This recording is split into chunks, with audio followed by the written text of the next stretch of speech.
உலக தமிழர்களுக்கு வணக்கம். இன்றைய நாள் புதன்கிழமை, ஏப்ரல் 30. திருத்தப்பட்ட தேதி வைகாசி 10. திருத்தப்படாத தேதி சித்திரை 17. திதி வளர்பிறை 3. திரிதியை யாமம் 1:42. நட்சத்திரம் சிவன் சிரசம். காலை 8:54. இன்றைய தகவல். இன்று அட்சய திருதியை, அதாவது வளர்பிறை 3ஆம் நாளான இன்று பரசுராமனின் பிறந்த நாள்.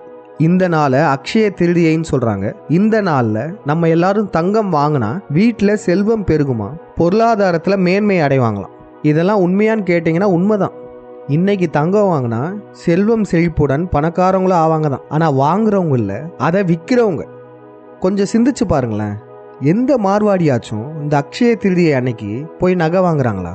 அவங்களாம் நகையே வாங்க மாட்டாங்க. ஆனா நம்மளை மட்டும் வாங்க சொல்றாங்க. தங்க வணிகமே மார்வாடிகள் கட்டுப்பாட்டில் தான் இருக்கு. தினம் தினம் தங்க விலை ஏறி இறங்குதுல்ல, இதெல்லாம் யார் ஏற்றி இறக்குறா? தினம் தினம் அதோட விலை மாறுதில்ல, இதெல்லாம் யார் மாத்துறா?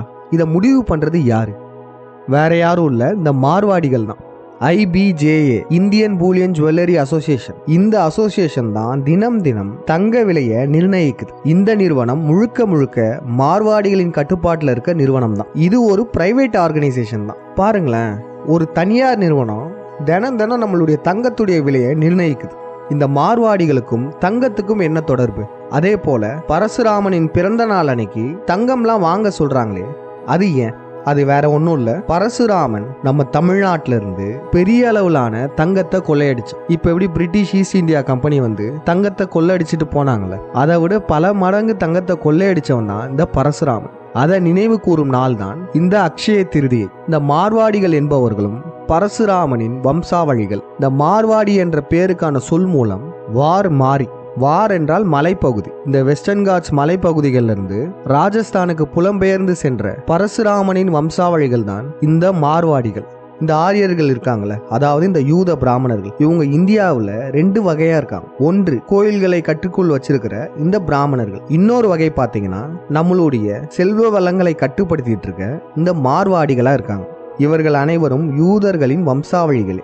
கொஞ்சம் சிந்திச்சு பாருங்க. தமிழர்கள் நம்ம தங்கத்தை எப்படி ஆடம்பரமா போடுறோம். ஒரு ஃபங்க்ஷன் வந்தா கூட அதிகப்படியான தங்க நகைகளை போடுவோம். ஆனா அந்த மார்வாடிகளை பாருங்க, மொத்த தங்க கட்டுப்பாட்டே இவங்க கையில தான் இருக்கு.